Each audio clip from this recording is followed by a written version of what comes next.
We're just gonna fill this in with some wood. Yeah. Wood support here. There's my B pillar. Yeah. So what are we doing, Tim? We're working on things. Yeah. Check it out, guys. Anyways, so I guess we should go ahead and fill you in around here. Yeah. You want to do a walk around? Yeah, we'll do a walk around. All right, so Joel's is finally here. He's been stuck in Michigan. All this needs gusseted, well, tubing added to support it.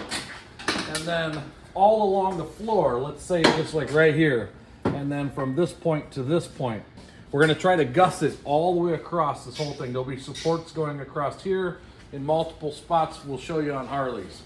But basically, we're gonna do B pillars, which Joel's is gonna be, A little bit more forward because my cage sits back. I think we're gonna make it very uncomfortable for him. So we'll make it so it's like this, where he's gotta climb in through there. Or over You're right. there. I mean, get the race car feel, right? Right, all right, so let's go over here. So it's been a little while since you guys have been in here, see what's going on. Well, we moved the shop around a little bit. Parts lined up for each machine. Poodle got a Got quite the ORA makeover. aluminum bed delete. Awesome. The original fenders go back on the outside. We just got to rip down because we're adding in some stuff. Basically, I'll have a CNR PWR rear mount radiator and fan setup. We'll have a spare tire here. We'll have a pack out.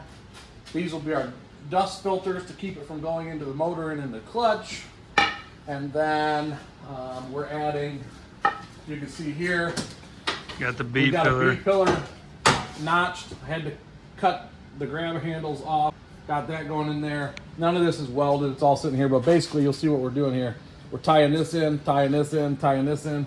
And then across the bottom of the machine, we'll have cross braces as well.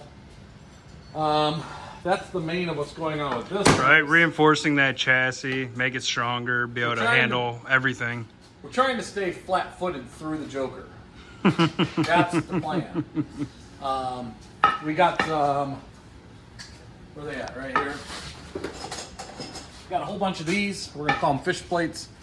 Sent a drawing over to NWI Fab, and they made us these. Basically, these are gonna go onto, let's say, one tubing like this, onto the other piece of tubing, and you're gonna weld here and you're gonna weld here, and this is gonna make that joint stronger because the OEM frame is very thin compared to the tubing that we're putting in. Right. And we don't want to just hit that added piece and rip the frame. So then once the pipe's welded, this will go on here, just something like this. Obviously, this isn't where it goes, but I'm just using it for reference. But we made this aluminum dimple dyed bed pan, and then here's Harley's. Harley got a Sharp Customs cage out of Kentucky with a B pillar that clamps in right here. This is a brace. This is a brace. This is a brace. All this. See where he grounded. Yeah, this is braced. That's already braced, and then across the frame underneath. These are all the pieces already pre-cut and notched. They're not in order, or I would show you how they go in. What else? We got another big surprise, but I'm not going to tell you about it yet. Just know it's in the back end of the Pro XPs. We are doing a bed delete on this. We're doing a rear mount radiator on this from CNR PWR. And then spare tire as well. Chase light. This is basically going full race car just like the rest of these machines. It's just happening all at once for this machine. Yeah. We got upgraded Sandcraft drive line and carrier bearing for this. We've got a Zebros Racing rear 6-position adjustable sway bar. We got 50 cal adjustable sway bar links. We got Ibach sway bar brace. It ties into the motor mount and makes it to where it can't rip off the frame. Nice. And this is why we're either painting or I rusted this cage. I rusted this cage because I was unsure if I was going to have to add some more bars in, and here we are, adding more bars in, and this is the reason for it. Like Joel, when he rolled his machine. Like that.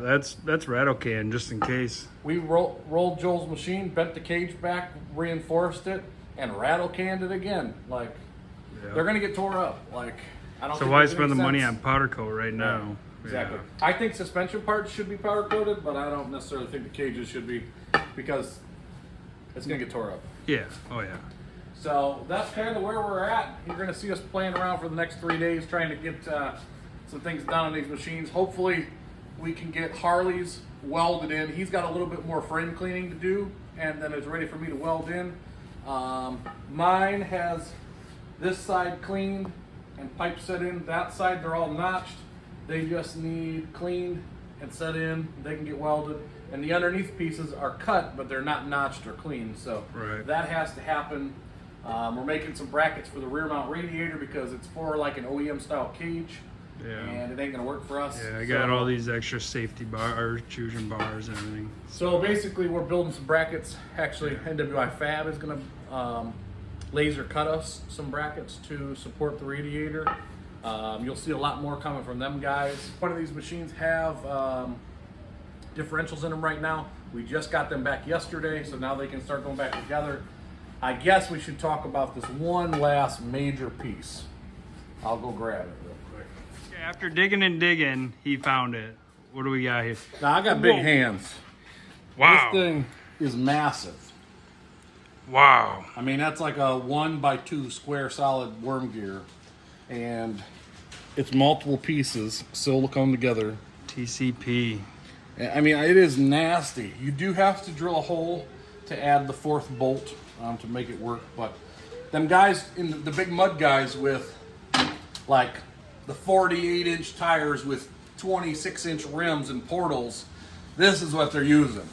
Wow. Nobody really makes a steering gearbox. No, not for the pro. And so this thing is gnarly, and it is super expensive. But I will say that it is legit. It's got 3 grease fittings, 1 on each end and 1 on the front. So you should be able to keep it clean. Yeah. It comes with new boots, some adapters, keep the boots, and I want to say it's a Heim style tie rod. Gotcha. Wow, that's gonna be something. That's heavy too. He's gonna be nose heavy. Wow. Yeah. All right, we're gonna get after it and do some work, and we're just kind of getting done, set up, and you'll see us be welding and putting the front diff in and everything else. It's gonna be a good time. Good time. All right, my front diff came in from Sandcraft. Check this out, guys. Wow, look at that. Machined, new bearings, new seals. Sandcraft went all through it, rebuilt it. They actually sent us a picture of my old Sprag being broken in 3 places. Pretty crazy. I'm surprised my 4-wheel drive even worked, but let's go get this beast installed.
Alright guys, we got the cradle down. I noticed originally when I first took this off, whoa, This thing is just falling apart left and right. Well, I mean, nothing hanging onto it. What Anyways, is going on here? so when I originally took the cradle off to get the front diff out, I had noticed my A-arm tabs are starting to wallow out, and they actually have a bolt kit you can get that has longer shoulders, so it actually fits all the way through, and it's not hitting on here and wallowing And who'd these you get out. that from?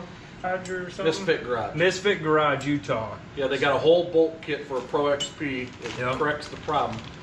And then these are the bad dogs to fix it and make So- sure it don't happen again. Yep, this is what's gonna help from wallowing out them tabs, is these weld washers.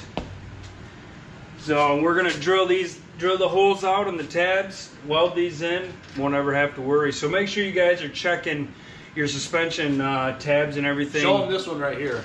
Yeah, there, let me show you my shock. You can see it right here real good. So right through here. yeah, so you can see that tab wallowed out right there. So that's, if you got loose bolts, make sure you guys are checking your suspension. Look at that side, hopefully you can see it. Yeah, it's pretty gnarly. Yeah. This one is looking a little oblong too. Yeah. And so this could be caused by the wrong bolt, like the shoulders weren't proper. This can be caused by a hard hit and it just stretches it, or just a loose bolt can cause it. But normally, if your bolts are tight, it shouldn't happen. But Right. the weld washers will go in there and you precisely drill it out to a certain size hole. It recenters the hole, and then it's that big, thick, machined material that gets welded in there to where it can't happen again. Right.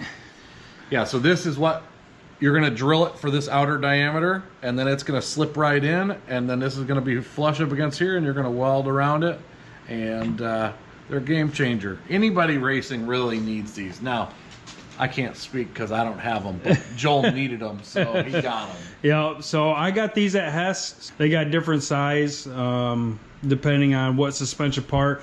Shock bolts are smaller than the A-arm bolts, and They're like an M10. yeah, M10 for the shocks, M12s for the A-arms. So make sure you guys are checking that when you're going over your machine, getting ready for next race If you got season. some weird clunks or you think your shock's blown out, Joel thought his shock was blown out. And really, it was just moving that much because how wallered out the hole was. Yeah. So we're gonna get that taken care of and weld these bad boys in.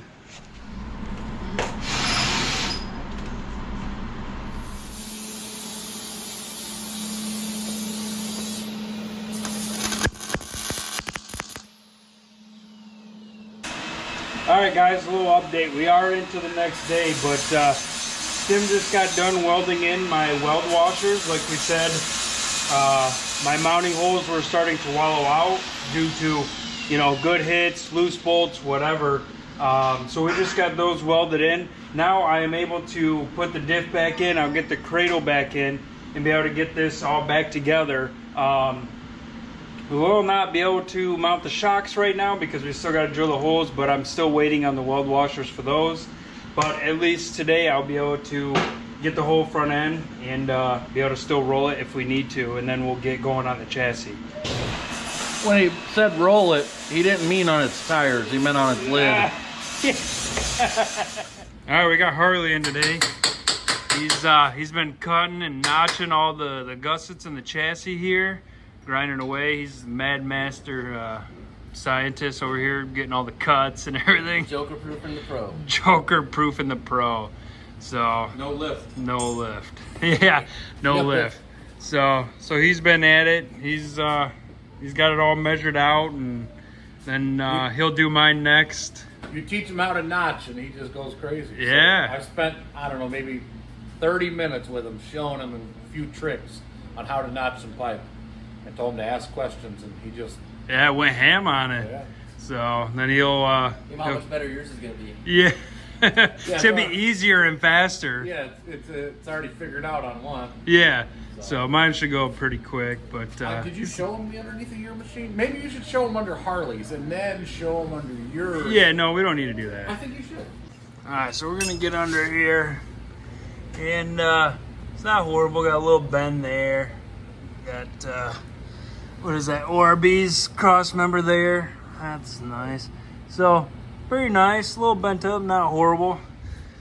Yeah, we don't want to go to mine. Don't hide nothing. I'm not going to hide nothing. So, let's see. Let's find a good spot here. All right off the bat, we got this outer one. Boom! Smashed in. Oh! That guy right there is smashed in. That's supposed to be a round pipe, too. So we got some flat spots. My cross members are all bent in. more pressure to the tank there. Oh yeah, that gusset kit's gonna be nice. Fuel pressure. High fuel pressure now that that tank's in. Yeah, so he's got high flow fuel, so he's got all the power. That's right. It's pushing that fuel to that pump. So the plan is to bend the cross members back down and members in front and before and after the cross members that are already there. We got some 1-inch DOM that we're going to basically make land flush on the bottom of the frame.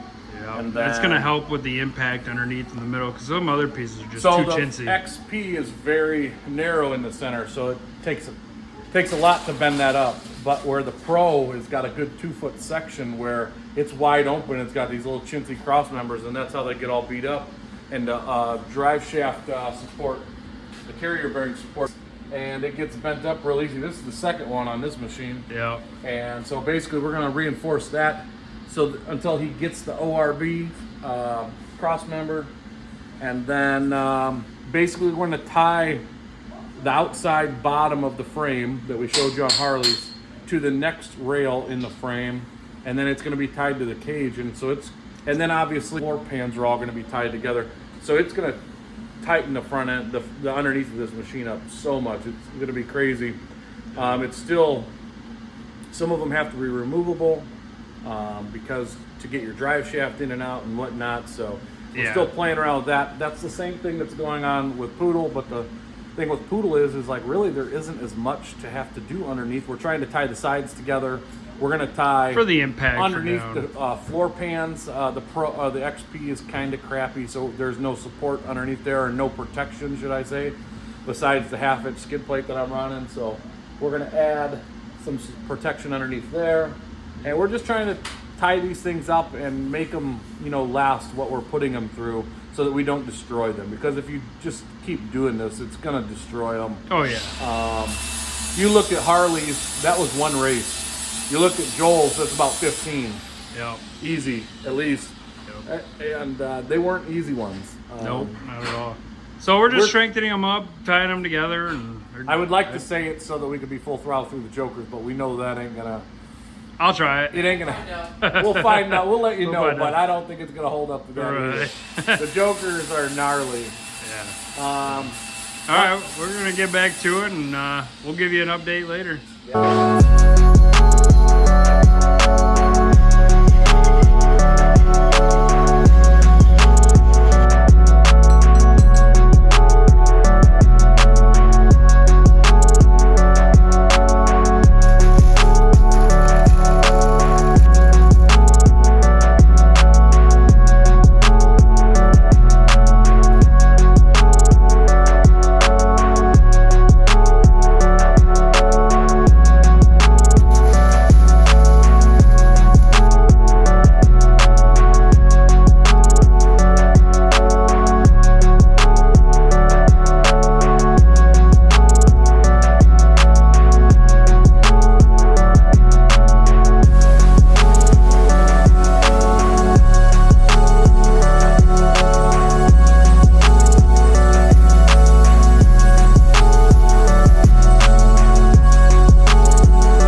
So as you guys seen, we got the diff in, Joel's. We got his drive shaft back in. We got the frame gusseted and tied together. We're trying to tie the whole center and underneath together, as you've seen. We got the rear mount radiator mounting brackets started because that's not where it's supposed to be, but we're putting it there. Yeah, it looks good. And then side supports and V-pillar, removable V-pillars in. Same thing with Harley's. His whole frame is tied in. There's still a lot more to do, but this was just a quick little update video of what we got accomplished this weekend. So stay tuned. We got some big stuff coming.